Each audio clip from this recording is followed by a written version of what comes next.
뭐 측정해야 되는 그 질문들은 거의 다 망라가 된 것 같아서 그거는 이제 고민이 일단 덜어졌다고 생각하고, 다만 이제 평가하는 방식에 있어서 어떤 것은 있다, 어떤 건 정도를 묻게 돼 있고, 어떤 건 yes와 no를 답하게 돼 있는 것이 있어서 이걸 어떻게 통일할 거냐. 제 생각에는 뭐 함수를 만드는 방식만 저희가 잘 만들 수 있다면 정도를 묻지 않고 yes와 no를 답해서 하는 방식도 가능하고, 그리고 조금 이 문항수가 많아서 통합하면서 줄이는 방법을 써서 해야 될 것 같고, 그리고 지금 저희가 이 양적인 연구, 특히 기사를 중심으로 한다고 했을 때 이 양이 너무 적어서 매년 할 수 있는 게 너무 양이 적기 때문에 이 정서적 효과가 보완되지 않으면 매우 부실해질 가능성이 있다고 생각이 돼요. 이걸 반드시 필요하다 생각합니다. 그 행위 관계자, 행위 기재, 이 비전으로 이렇게 세 가지로 나눈 게 이런 설문조사 일반적인 부분이나 이런 설문조사 저희 나한테 특별하게 나오는 이 1번은 이제 그 지난번 토론에서 당신 말씀을 존중해서 그거를 이제 10개인데 그 중에서 이렇게 10개로 다 하면은 그 자체가 너무 변별력이 없고 그래서 그 5개로 이제 나누었고요. 그 5개 나누어서 한 거는 지난번 토론의 결과를 존중해서 한 거고요. 두 번째는 이거는 이제 그 어떤 조직체의 그 시스템이죠. 조직체가 이건 일반적인 걸 따랐어요. 이제 기업이나 뭐 어떤 조직체를 유지 운영하는데 거기서 이제 비중을 두고 있는 영역들을 대충 뭐 이 범주로 다 그 포괄이 되는 것 같아요. 그래서 그걸 따라서 임의적으로 한 건 아니고요. 그걸 따라서. 그다음에 세 번째는 아까 말씀드렸듯이 그분들이 그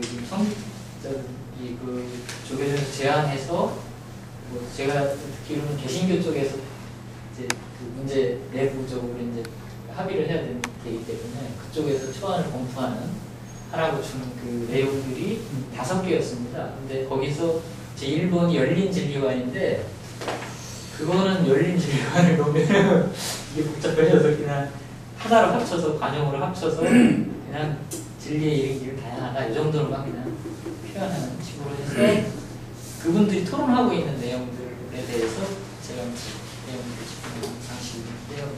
이건 왜냐하면은 저는 이런 것 3번 같은 경우를 일반적 평가로 위에서 올려놓고 그 다음에 어떤 그 1번과 2번에 있는 것들을 그 하위에 구체적인 평가로 놓는 방식을 택해야 누락되지도 않고 또 겹치지도 않고 이런 상황이 될 것 같아요.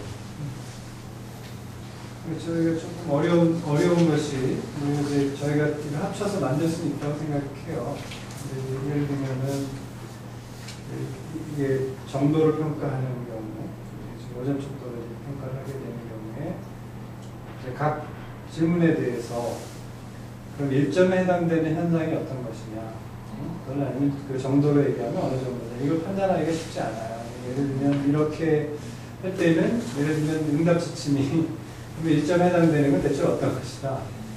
그래서 그게 세부적으로 그 지침이 마련되질 않으면 답하기 어렵다는 거예요. 그러니까 오히려 그런 경우에는 원래 이랬으면 뭐냐, 작년보다 나아졌다. 그러니까 이런 정도로만 할 수 있어야 되고, 또 대부분의 항목들의 경우는 그렇게 판단할 수밖에 없지 않을까. 근데 그것 왜냐면 정도로 얘기를 하게 되면 이분들이 우리처럼 이런 매번 이렇게 분석하는 작업을 하고 이걸 개량하고 이래야 되는 수고를 해야 되는 거거든요. 그래서 일단 그분들이 현실적으로 파악할 수 있는 거는 뭐 그렇게 보인다 아니다 정도만 판단해도 되지 않을까. 이 질문이 일반 시민 전문가 다 대상으로 만드신 거죠, 포괄해서 일반 시민한테 이렇게 전문가한테 아니요. 전문가분. 전문가 패널들한테 하는 거죠. 네. 패널들한테만 하는 거예요. 이 페이지에 요건 어떤 일이죠? 완성된 것들 그 만약에 근데 제시 방법이 예. 제시 방법을 그렇게 선택할 수 있겠다. 이제 제가 제안 말씀. 그런데 그 선생님께서 만드신 거는 전문가의 제안을 그렇죠. 시민사회 그렇죠. 네. 활동가라든지 종교 그 자체 활동가. 전문 패널들한테. 일반 시민한테 좀 적절하지 않아요? 네. 그래서 네. 일반 시민들에게 해야 된다면 이분들은 그 일반 저기 보통 양쪽에 설문조사를 하지 않으면 그분들 걸 가지고 하기가 어렵고, 그리고 저희가 전문가 패널을 하자라고 하는 것이 그분들보다는 상당한 정보를 갖고 있고 또 외부에 드러나지 않는 사정까지를 잘 파악한다는 걸 전제로 해서 하는 거기 때문에 이런 경우에는 이제 패널을 선정하는 것이 관건이죠. 좀 어렵게 느껴지는 것 중에 하나는 가령 우리 언론 기사는 대부분 이제 정량 평가는 이제 뭐 사례 중심이나 사건 중심이잖아요. 속으로 어떤 가치를 어떤 세계를 가지고 있느냐 관계없이 드러난 거 가지고 평가를 하는 데 반해서 이제 정량 평가는 드러나지 않았더라도 어떤 세계를 가지고 있느냐가 여기 평가 대상이 되는 거 아니에요. 그래서 지금 이게 원칙적으로 그리고 또 하나 여기 정량 평가는 대부분 개인적이거나 개신교식으로 얘기하면 개교회적인 사건들이 다 반영되는 데 반해서 여기 대체 뭔가 교단적 정선 평가는 좀 교단적 입장이나 이런 것들 중심으로 판단의 기준을 삼고 있어서 그 둘이 이제 조화가 되면 당연히 좋죠. 근데 이제 그런데 우리가 측정하려는 평화라는 것이 무엇인가. 이제 사실 지금까지 사실 저로서도 정말 그 전에 이런 얘기를 한 적이 있는데 종교 지도자들의 평화적 감수성도 측정할 수 있으면 좋겠다. 이렇게 사건화되지 않았더라도 그래야 그게 잠재적인 우리 사회의 평화나 갈등의 잠재성까지 파악할 수 있게 되는 기초가 되는 거라고 생각했기 때문인데요. 그런 점에서는 이런 게 괜찮다고 늘 느껴져요. 지금 진리에 이르는 길은 다양하다니까 교단적으로 채택하고 있다. 근데 교단적으로 채택하고 있다. 그래서 대부분 있어. 그렇게 하면 그것만으로는 긍정적인데 실제 그것이 평화적 양상으로 나타나느냐면 그렇지 않을 수도 있거든요. 교단적으로 채택된 거고 다급하면 그냥 또 폭력적 형태로 나타날 수도 있는 거라서 요 갈등을 어떻게, 요 모순을 어떻게 조정해야 될 건가가 사실 세부적이고 섬세한 문제지만 뭔가 모를 이 모순감이 왜 느껴져요. 그러니까 어쨌든 이 정성평가는 드러나지 않았더라도 잠재적 평화 정도는 평가할 수 있는데 그것과 이게 정량평가를 합하는 게 이제 그렇게 된다고 원칙적으로 생각했는데 막상 이렇게 전 두 개를 놓고 보니까 이게 물과 기름을 섞는 듯한 느낌이 드는 거예요. 드러나지 않은 것은 우리 사회의 영양사적 차원에서 의미가 없는데 드러나지 않았음에도 불구하고 우리 대단히 평화적이다 이렇게 진단할 수 있게 되잖아요. 아무튼 전 이게 뭔가 그리고 여기 전체적으로 제가 이제 개신교 안에서 보자 느끼는 거지만 개신교의 거의 모든 행동은 개교의 개인이나 아주 개교의 중심적으로 움직여요. 특별히 모든 행동은 개인적 판단에 따라 이루어지거든요. 이런 종교 갈등을 제공하는 이런 경우들이 목사가 보수적으로 설교하고 배타적 입장을 가지고 있다는 것이 잠재적 원인은 되지만 실제 행동하면서 개인이 판단을 해서 하는 거거든요. 상당 부분. 근데 여기 물으면 대부분 평화적 행동도 개인이 판단해서 그렇게 해요. 근데 여기 물으면 상당 부분 우리 교단에서 볼 때는 이렇게 다른 종교에 대한 폭력적인 뭔가 평화적으로 해결되고 있다고 생각한다. 아니면 성직자의 교류가 활발히 이루어지고 있다고 생각한다. 이런 것은 전체적인 판단을 하게 만드는 거라서 제가 이해를 지금 정확히 딱 맞게 되지 못했는데 그런 것들의 정도를 비교 어느 정도로 같이 동등하게 평가할 수 있을지는 참 지금 굉장히 어렵게 느껴지거든요. 이게 50대 50으로 해야 되는 건지. 저는 그거를 이제 이것과 이것을 이렇게 합쳐서 뭘 이렇게 제출하는 것보다는 따로따로. 네, 이것에 대한 평가는 이것에 대한 평가대로 객관화시켜서 제출하고 그것이 이제 현실적으로 벌어진 일에 대해서 현실적으로 벌어지는 것을 기사나 뭐 이런 것들을 통해서 봤을 때는 이렇게 나타난다. 그러면 이제 거기서 이제 오히려 그런 공간에서 해석적 의미를 부여할 수 있는 이 공간이 생길 수 있다는 것. 너무 꽉 짜여지게 하면은 해석적 의미를 부여할 수 없으니까 그러면은 사실 이렇게 이제 이렇다고 얘기를 하는데 현실이 이렇지 않다. 현실은 이런데 이것은 아마도 언론이나 이런 쪽에서 종교의 긍정적 면을 자꾸 부각시키려는 어떤 긍정적 의도가 있었지 않았나 하는 것은 평가된다. 뭐 이런 식으로 거기서 의미 부여를 해줄 수 있는 여지를 우리가 갖는 게 최초에는 좀 덜 위험하지 않을까. 이제 꽉 짜여진 듯이 하면은 오히려 더 이제 틈새가 없기 때문에 더 이야기하는데 어려움이. 그 대안이네요. 아무튼 따로 해서 사이는 연결고리 해석을 해주는 방식으로 하고.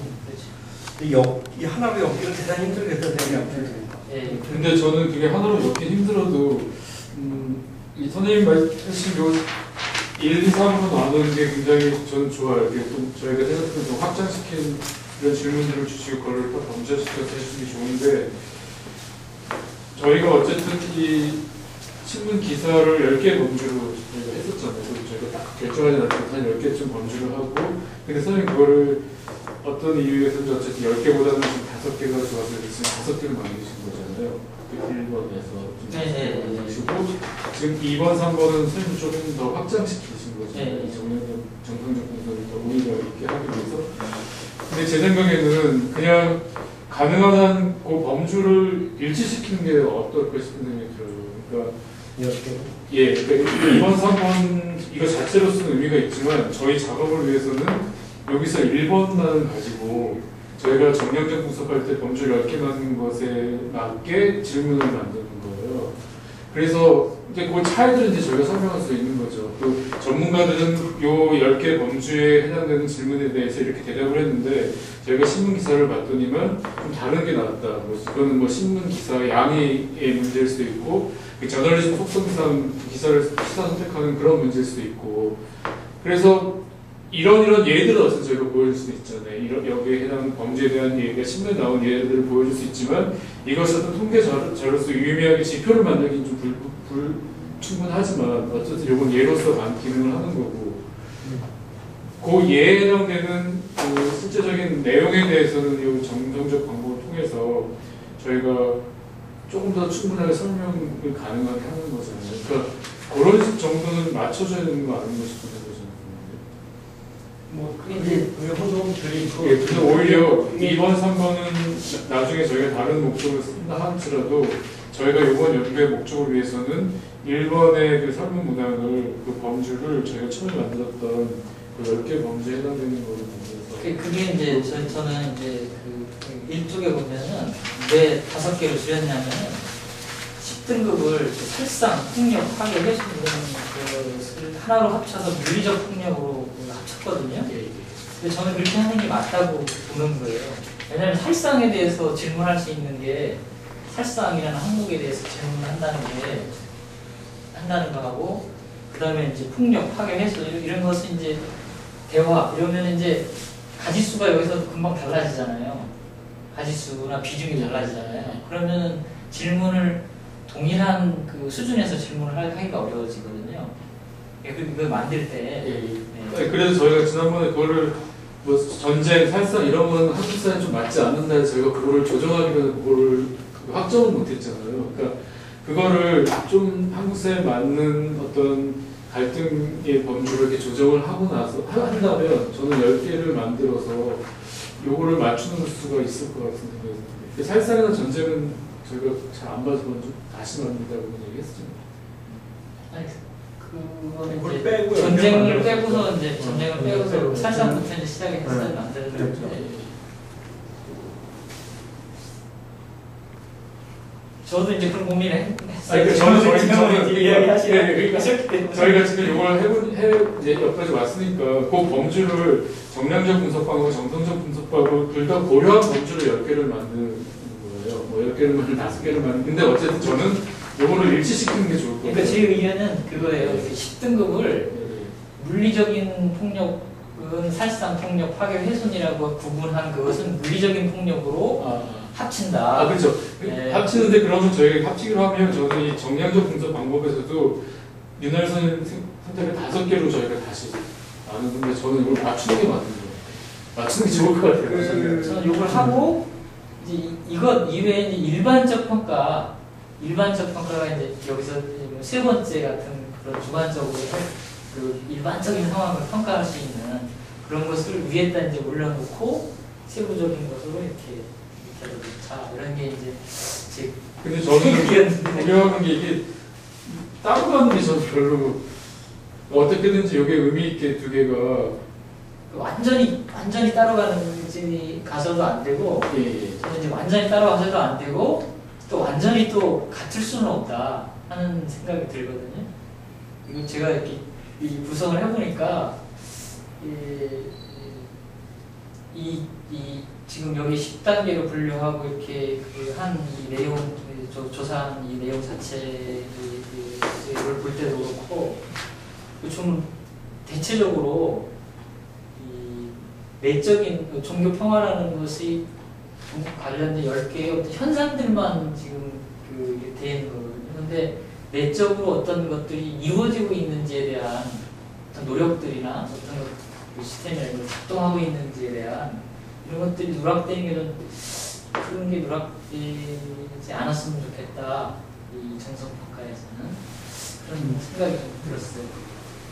중요한 결정을 해야 될 것 같긴 합니다. 이게 뭐 다 현실적인 대안이고, 근데 주영 선생님 얘기한 대로 이게 정성평가, 정량평가의 범주는 이렇게 맞추는 게 통일성, 어떤 저랬던 통일성을 위해서 우리 그 한 달의 일관성을 위해서라도 필요하지 않겠나 하는 생각은 들고요.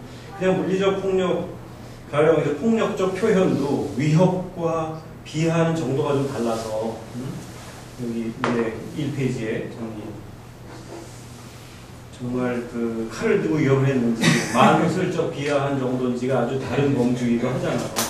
평화의 감성상 가능한 질문을 만들기는 조금 어렵더라도 질문은 그 질문 수를 줄이더라도 이거 범주를 10개로 그냥 맞춰서 가고 그래야 이 좀 더 정확하게 매칭도 되고. 저는 오히려 그거 다른 생각이 좀 다른 측면의 생각인데 이를테면은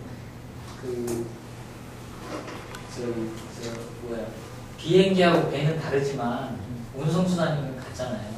그러니까 정성평가는 이 10개라고 세부적으로 등급을 내리고 행위를 이제 세분화시킨 것을 정성평가에서는 좀 그 수렴해서 질문을 구성하는 것이 좋지 않겠나 판단인데 어쨌든 현재 정량평가만 가지고서는 현실이 반영되지 않는다라는 것이 저는 판단이고, 그다음에 정성평가만으로 하기에는 또 감만 가지고 그 평가하는 것이 좋지 않고, 이 두 가지를 하나로 지수하는 과정에서 두 가지를 어쨌든 어떤 함수를 써서든지 해야 되겠다라는 게 처음에 취지였어요. 그 취지를 생각하면 일단 두 조사의 그 평가 범주가 같아야 되겠다, 지표가 같아야 되겠다라고 하는 것은 이제 맞을 것 같아요. 결국은 그렇게 해보도록 하고, 일단 지금 만드신 거에 대해서는 거의 저희가 포함시킨 항목들이 거의 다 들어와 있기 때문에 이걸 가지고 뭐 조절을 해볼 수 있을 거라고 생각해요. 예를 들면 오늘 하셨으면 이제 제가 그걸 받아서 다음 날에 진행해보던가 하고 지금 저희가 그때 지난번 모임에서 합의됐던 내용들 다시 한번 상기시켜야 될 것 같아요. 자, 그래서 지난번에 제가 작업하고 나서 일단 10개 등급으로 이 전력 평화를 측정할 수 있는 10개 등급을 만들었었죠. 그걸 확정하려고 했더니 일단 한국적인 현실에 맞지 않기 때문에 한국 현실에 맞게 하기 위해서는 구체적으로 어떤 사건들이 일어나는지를 관찰해보는 게 필요하겠다. 그래서 이제 저희가 시도하게 된 것이 이제 언론 기사를 검색하게 된 거예요. 그 언론 기사를 보고 한국에서 일어난 사건들을 중심으로 이영훈 선생님이 다시 그것을 10개 등급으로 하시겠다고 하셨죠.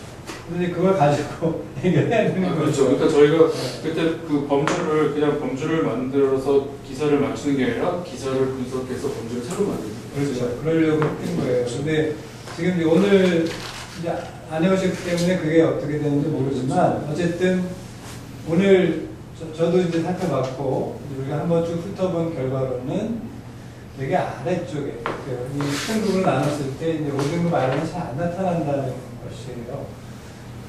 그러니까 주로 이제 긍정적인 사례들 제가 만들었던 거에 따르면 이제 18등급에 속하는 것들이 18, 9등급에 속하는 것이 많아서 한국은 실제로 굉장히 종교평화가 잘 실현되고 있는 나라인 것처럼 보이는 거예요. 그런데 현실에서 우리 경험하는 건 굉장히 긴장이 있잖아요. 이 현상으로는 안 나타나지만 실제로 그 정단 내부에서 보면 또 이 이웃종교에 대한 배타적인 의식이 없는 게 아니란 말이에요. 이게 공적으로 드러나지 않았을 뿐이지. 그러니까 늘 긴장은 있는 거란 말이에요. 그러니까 그런 상태는 이 사건은 드러나지 않는 거고, 그리고 뉴스라고 하는 것은 unusual한 거를 내놓는 거잖아요. 나는 다른 사람들이 봤을 때 관심을 가질 만한 것들인데, 그러다 보니까 아주 긍정적인 사례든지 아니면 아주 나쁜 사례든지 이런 거밖에 채택되지 않는 거예요. 그러니까 우리가 이 범죄에 넣을 수 있는 것들이 충분히 언론에서는 등장하기 어려운 측면이 있어요. 그런 것이 이제 정성적 평가를 통해서 보완이 돼야 되는 거죠. 그런 면에서는 저는 윤 선생님께서 잘 이 포함 요소, 우리가 포함시켜야 될 요소들을 잘 뽑으셨다고 생각을 해요. 물론 이걸 어떻게 재구성할 거냐는 그 다음 문제가 되겠고. 다른 머리를 가지시고. 네. 그래서 이제 우리 정량평가에 대해서 확정을 어쨌든 지어야 돼요. 그래서 그러니까 제 생각은 기사 가지고는 안 되겠다. 기사 가지고는 지금 우리의 평가 지표를 특히 5등급, 제가 설정했던 5등급 아래로는 거의 안 나오기 때문에. 그래서 그거는 현실에서 찾는 게 아니고, 그동안 종교사 안에서 있었던 경험들을 통해서 만들어야 되지 않을까. 그리고 이미 김대식 박사가 작년에 할 때, 그게 다 그 개인이 경험한 게 아니고 일단 종교사에서 나왔던 것들을 쭉 열거했던 것이기 때문에 일단 지표는 그렇게 구성하고 평가할 때만 매해 나타나는 그 기사의 빈도를 보고 그게 주로 어느 등급에 많이 나타나는지 그런 사례 예를 들면 지금 보면은 거의 그 긍정적인 사례들이 위주가 되니까 거의 이제 8등급이나 9등급 그러면 우리가 그걸 0.8 1점 만점으로 0.8에 0.9 사이에서 형성이 되겠죠. 그 양쪽에는 그렇게 나오고. 그리고 이제 이 정성평가 같은 경우는 또 다른 기준을 적용해서 아마 정량화는 그 정성적 평가도 어쨌든 나중에 설문조사를 하는 거기 때문에 그 정량화 해야 되잖아요. 개량화해야 되는데 개량화할 때 어떤 함수를 쓸지 보고서 그리고 그 양자 그 반영 비율을 5대5나 뭐 7대3이나 이렇게 해서 다 만들어 가는 것이 지금 단계에서는 해야 되지 않을까. 그렇죠. 가령 뭐 주가 지수도 몇 해년도에 이제 100부터 출발한 게 지금 2000을 이렇게 왔는데 2008년부터 2011년까지의 그래도 뭐 거의 5년 정도의 종합한 것을 기준으로 삼을 수 있을 것 같아요. 올해 내년서 기준으로 삼고 만약에 내년 그러나 한 해의 신문 기사만으로 좀 부족하다는 게 우리의 지금 판단인데 내년에 이제 한 해 매년 평가를 하게 된다면 2011년도까지를 이제 해놓은 것을 기준으로 삼는다면 내년에는 신문을 다 모든 신문을 다 하고 검색 항목도 다양하게 해서 가능한 많은 사례를 찾아내는 방법뿐이 없을 것 같고요. 그렇게 하고 거기에다 이제 정성평가를 합하는데 아까 저기 이제 말씀 들으면서 윤남희 선생님이 그냥 별도로 가고 해석하는 정성과 정량을 별도로 가지고 해석하는 방법을 대안처럼 했는데 원칙을 좀 정해야 되지 않겠나. 합해서 이런 원칙을 가지고 했다는 원칙을 정하고 평론할 때는 설명을 분리해도 괜찮은데 우리가 그걸 해석하는 게 아니고 그것을 구체적으로 정량적인 지수로 표현하려고 하는 거거든요. 그러니까 그걸 분리해서는 안 돼요. 글쎄 분리하기 하면은 숫자로 얘기하기 힘들다. 우리는 숫자로 얘기하는 게 목적이니까. 그 한눈에 보도록 정량적인 조사가 갖고 있는 이면을 분석할 때 정성적 평가로 보완한다 라고 하면 분리가 가능해요. 그러니까 이거는 분석 기사로 쓰는 거야 이거를. 네, 이거를 그래서 이 5대5로 할지 뭐 6대4나 7대3으로 할지는 이거 다 이 엄밀하게 검증을 다시 해보고 이 테스트를 해본 정상 평가도 해본 다음에 그 비율을 다시 한번 조정을 해서 나중에 결정을 해야 될 것 같은 생각이 들고 어쨌든 합해서 한다. 그리고 제 생각도 아까 여기 뭐 정성 장모 여기 범주를 지표나 이런 것을 정성 정리한다고 통일해서 해야 이게 통합의 의미가 더 있을 것, 통합된 숫자의 의미가 더 있을 것 같다는 생각이 들고요. 뭐 큰 차이는 없겠지만. 그냥 통합하는 것으로 하고 원칙 정해. 네, 그래서 그게 지수화되는 과정에서 어떤 변수들을 고려해야 되는지를 살펴보고 해봤는데 도저히 안 되겠다. 아마 분리를 하는 거고 지금 봐서는 그렇게 뭐 어렵지는 않을 것 같아요.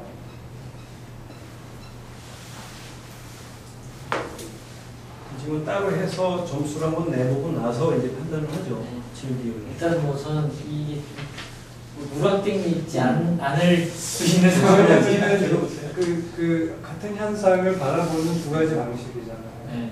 그러니까 같은 사건을 바라보는 두 가지 방식인데 가중치를 두는 거에 따라서 사실은 두 개가 합치되는 게 전혀 문제가 없다고 저는 생각합니다. 가중치를 어떻게 부여하느냐만 차이가 있을 뿐이지. 저는 뭐 걱정이나 이제 신문에 저는 이 지금 정량평가 언론 보도 내용 조사를 해보니까 긍정적인 내용이 오히려 더 많고 또 어떻게 보면 갈등이나 부정적 요소가 굉장히 적다 이제 이런 얘기인데 그랬을 때는 그걸 기준을 잡아가지고 아까 얘기대로 지금 종합해서 두 개를 종합해서 이제 수치를 해서 한다 이런 건데 포기가 잘 못되면은 우리 사회에서 종교적 문제가 이렇게 안정적이고 평화적으로 되지만 아니 긍정적인 평가가 나올 수 하나 있는 문제는 우리가 좋게 해석하면은 조사해보니까 그렇게 뭐 어렵지 않고 굉장히 좋다라는 그 좋은 반응을 하나 보일 수도 하나 있는 거야. 또 한편으로는 뭐해 이건 뭐 내부적으로 전혀 아닌 걸 말이야 이렇게 좋게 평가를 했다 이렇게 또 이 평화 우리가 수치로 나왔을 때 거기에 대해서 굉장히 부정적이거나 비판하는 것도 있다. 이렇게 성격적으로 보면은 이 언론 보도를 중심으로 한다는 게 대단히 조금은 좀 어렵고 경우에 따라서는 상당히 그 정확도가 떨어질 것 같다 하는 생각을 이 종교 간의 문제는 또 전문가들이시기가 잘 아시지만 이 종교 간의 어떤 문제를 가지고 법원의 판결을 구하는 문제가 보면 다른 거하고 동일하게 잘 취급을 안 해주지 않습니까? 만약에 우리가 교사적인 문제로 그 법원에서 거의 손 안 대려고 그러는 단 그 종교가 가지고 있는 제도적 문제나 이런 문제에 대해서는 판결을 오히려 더 엄중히 잡아내야 합니다. 그럼 이 언론에 지금 보도되는 거 이제 우리가 쭉 보면 지금 조선 이렇게 쭉 했는데 이 언론 역시 보면은 종교에 대한 긍정적 평가를 기사를 쓸 때는 아낌없이 쓰는데 어떤 종교를 비판적 얘기를 한다는 것 같아요. 굉장히 조심스럽게 가능하면 안 쓰려고 하는 그래서 언론으로서의 아까 얘기한 제 역할을 안 하려고 잘못했다가 뭐 불교를 예를 들어서 촉발이나 스님들이 날마다 도박했다고 하면은 그 언론사 자체가 이 종교로부터 오히려 큰 저항을 받을 거라는 생각 때문에 정말 이 문제가 될 것 같아요. 그래서 그냥 정리를 해보자면은 아까 그런 우리 긍정적 평가를 하기 위해서는 그대로 가야 되는 게 맞는 것 같고, 그렇지 않고 좀 더 내면적으로 간다라고 보면 어떤 펜을 더 뜨는 어떤 설문에 대한 비중을 좀 더 전문가들에 대한 의견을 굉장히 어렵겠지만 좀 더 실어줌으로 해서 좀 조금이라도 좀 정확성에 근접해가는, 당연히 첫 해는 안 되더라도 노력해가는 그 패널의 범위가 넓고 예. 그 숫자가 많으면 사실은 기사보다는 이쪽에 세게 나가세요. 그러니까 여기 반영 비율을 높게 보면 되고요. 그리고 이제 회장님 말씀하신 대로 현재 그 외양으로 보면 굉장히 평화로운데 사실 그 잠재적으로 아까 긴장이 있고 언제 폭발할 수도 있는 그 잠재력을 갖고 있는 거거든요. 그리고 뭐 저나 이제 우리 같은 주류 교단에 속해 있으니까 그 긴장감이 덜하는 것이지만 당하는 분들의 입장에서 보면 그 긴장도가 높다고. 그래서 그런 측면이 사실 이 신문 기사에서는 잘 노출되지 않을 가능성이 말씀하신 대로 뭐 검찰이고 경찰이고 뭐 언론이고 그 종교를 잘 다루려고 하지 않는 이유 중에 하나가 고약하게 걸리면 이제 전보당하고 그 대를 물려서 이제 공격을 하기 때문에 대한민국에서 가장 무섭다는 검찰에서 회피하는 이런 지경인데, 그러다 보니까 결국 신문사에서도 이제 게이트키핑이 일어나고, 그러다 보니까 이제 자기 검열하는 과정에서 사실 긍정적인 사례들이 많이 아무래도 노출 빈도가 높게 나타난다는 것이죠. 그래서 아까 그 유행인 그 방송에 말씀하신 대로 이 지금 4대 언론이지 메이드 신문의 언론에 표준하는 종교 문제에 대해서 상당히 한쪽 부분만 있는 것 같아요. 실제 뭐 비판을 하면 종교 신문들이 내부 비판도 하고 하는 것도 정부의 비판을 어떻게 좀 반영을 해주면 그래야만이 좀 속내를 조금 더 신도들이 봤을 때 그래 우리 이 스님이 그래 말이야.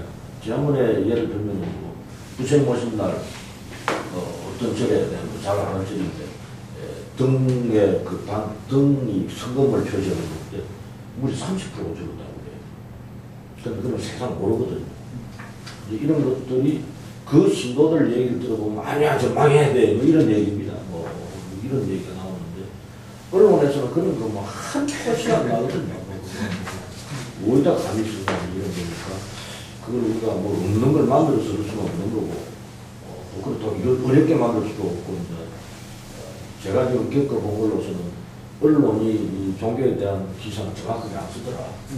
아무튼 그렇다면 여기 그 실제로 언론에 나오는 종교 긍정적인 보도들은 대부분 우리 행사를 이미 예상하고 협력 행사 보도자료 뿌리면 그 준비된 행사 이제 보도 인물 관계에 따라 보도도 해주고 하는 경우가 많아서 좋은 얘기가 많이 나오죠. 근데 나쁜 얘기 대부분 의도되지 않은 사건들이 보도되니까 이 사람들이 자신이 쫓아다니는 거 아닌다면 보도하기 또 어려운 현실적인 이유도 있죠. 어쨌든 우리 지금 동의하는 것은 언론 보도는 저널리즘의 속성상 긍정적인 거가 보도될 가능성이 크니까 한계를 보완해야 되는데 그러려면 질문을 제 생각엔 이게 좀 갈등이나 그 긴장 상태나 부정적인 측면에 해당하는 질문을 좀 섬세하게 만들어서 그 답을 제대로 얻을 수 있도록 이 질문의 보완이 필요할 것 같아요. 그래야 그것은 좀 더 면밀하게 정성평가에 반영을 시켜서 그래야지 안팎을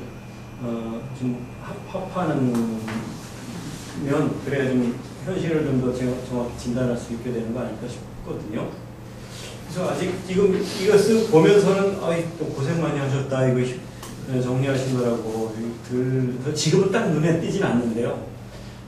혹시라도 이제 뭔가 종교적 갈등 상태나 이 폭력적 표현에 해당하신 이 부분들을 잠재적 그 갈등의 상황을 좀 더 끌어낼 수 있는 질문들을 좀 생각해서 이게 그리고 그 명확하게 예스 노로 답을 하도록 한다든지 이렇게 그런 질문을 좀 더 많이 만들어야 되겠다 생각이 듭니다.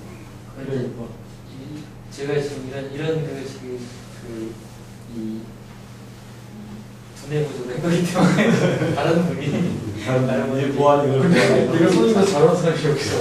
아니 그 다를 수 있어요. 박 목사님처럼 좀 다른 차원에서 좀 이렇게 간명하게 그 생각해볼 수 있는 이 구성 자체를 제 논리 구조가 반영된 거기 때문에 네. 제 논리 구조 상황이 여기서 누락되지 않게 하기 위해서 어떤 것이 있느냐 이런 차원에서 지금 제출한 거기 때문에 그걸 가지고 이제 저는 지금쯤에 이제 우리가 한번 판단을 내려봤으면 하는 것이 지금 이제 종교 현상은 어쨌든 신문 기사는 쉽지 않을 거다.